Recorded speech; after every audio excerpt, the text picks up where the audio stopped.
بسم الله الرحمن الرحيم الحمد لله رب العالمين الرحمن الرحيم مالك يوم الدين إياك نعبد وإياك نستعين اهدنا الصراط المستقيم صراط الذين أنعمت عليهم غير المغضوب عليهم ولا الضالين.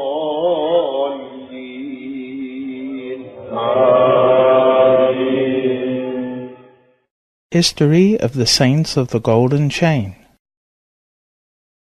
Number 15. Muhammad Baba as-Samasi. We went down to a sea, and stood upon the station of the seashore. Above that station was a sun rising in our horizon. Its setting is in us, and from us rises its dawn. Our hands touched its jewels, from which came forth our souls.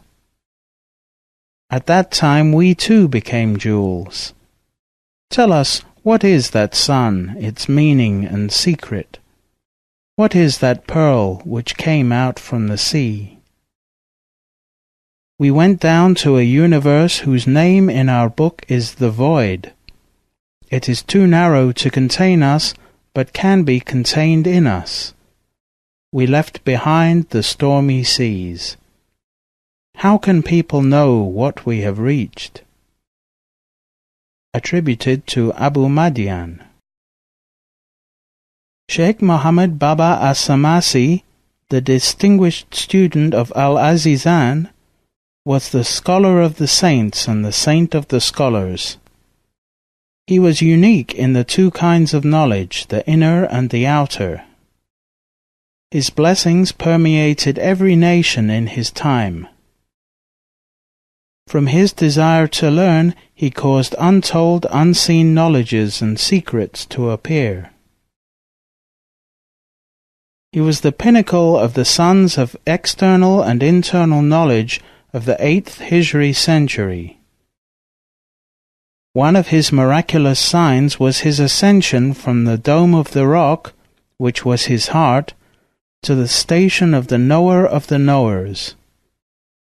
From everywhere those versed in spiritual wisdom made the pilgrimage to his garden of knowledge and circumambulated the Kaaba of his guidance. He was born in Samas, a village in the suburbs of Ramitan, 3 miles from Bukhara.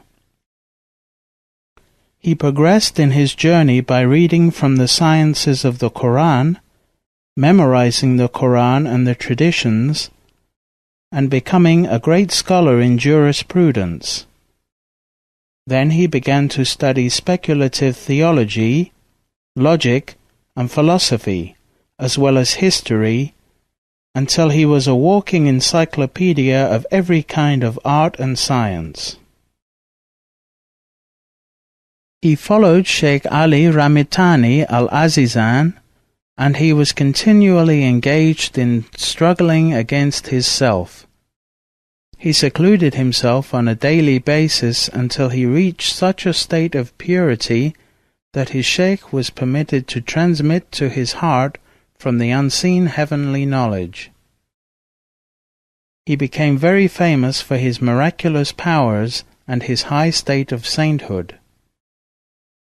Sheikh Ali Ramitani chose him before his death as his successor and ordered all of his students to follow him.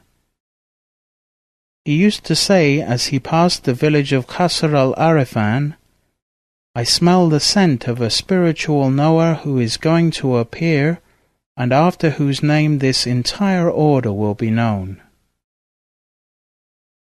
One day he passed the village and said, "I smell the scent so strongly that it is as if the knower has now been born."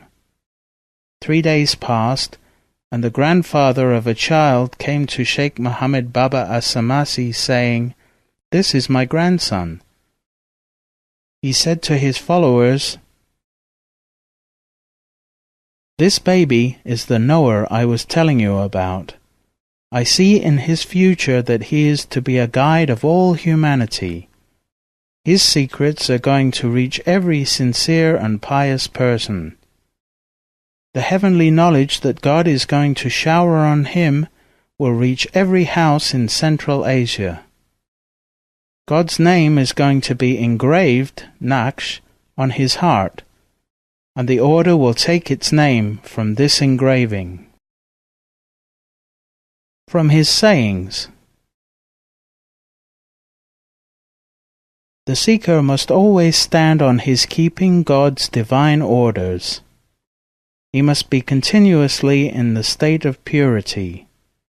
He must first have a pure heart that never looks towards anything but God, Almighty and Exalted.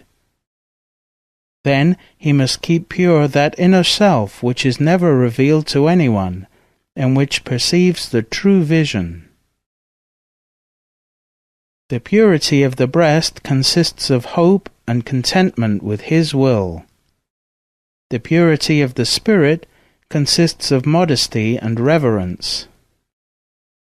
The purity of the stomach depends on only eating permitted foods and abstinence.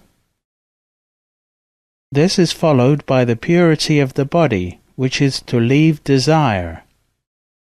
This is followed by the purity of the hands, which consists of piety and endeavor. Then comes purity from sins, which is regret and heartbreak for past wrongdoings. After this is purity of the tongue, which consists of dhikr and asking forgiveness. Then he must purify himself from neglect and slackness by developing fear of the hereafter.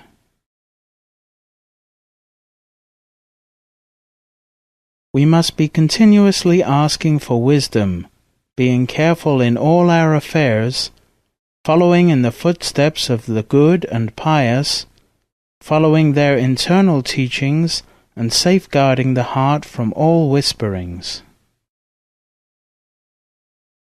Be guided by the teachings of your sheikhs, because they are a more direct cure for you than reading books. You must keep the company of saints. In that company you must keep your heart from gossiping, and you must not speak in their presence in a loud voice, nor should you be busy in their company with prayers and voluntary worship. Keep their company in everything. Do not talk while they are speaking. Listen to what they say. Do not look in their homes at what they have, especially in their rooms and their kitchens. Never look towards another sheikh, but keep the belief that your sheikh will help you arrive. And do not ever connect your heart to another sheikh, as you might be harmed by that. Leave behind whatever you have been raised on in your childhood.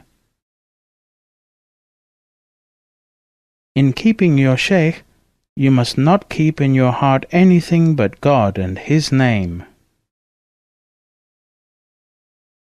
One time I went to see my sheikh, Sheikh Ali Aramitani. When I entered his presence, he said to me, "O my son, I see in your heart the desire for an ascension." As soon as he said that, he placed me in a state of vision, where I saw myself walking day and night from my country to reach the mosque of the Dome of the Rock, Masjid al-Aqsa. When I reached there, I entered the mosque and I saw a man clothed all in green. He said to me, "Welcome, we have been waiting for you for a long time." I said, "O my sheikh, I left my country on such and such a date.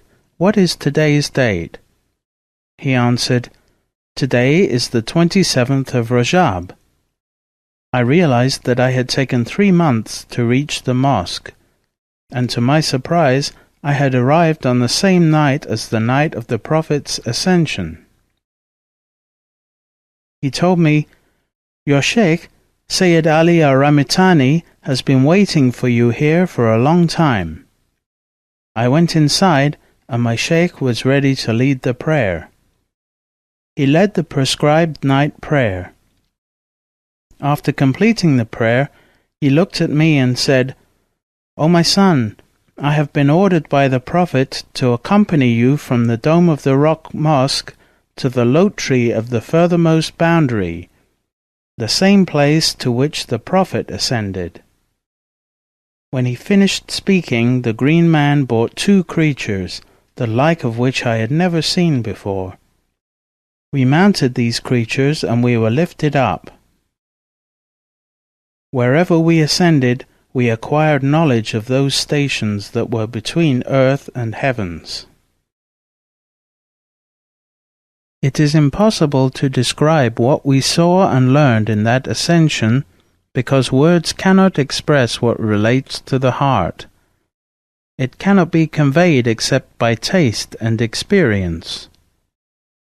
We continued until we reached the state of the reality of the Prophet, which is in the Divine Presence.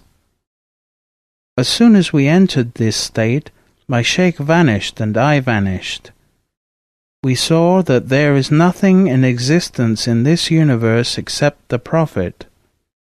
We perceived that there is nothing beyond that except God, Almighty and Exalted. Then I heard the Prophet's voice saying to me, "O Muhammad Baba as-Samasi, O my son, the path that you are on is one of the most distinguished ones. Those who have been chosen to be stars and beacons for human beings will be accepted in that path. Return, and I will support you with all my power, just as God supports me with His power, and keep in the service of your Shaykh."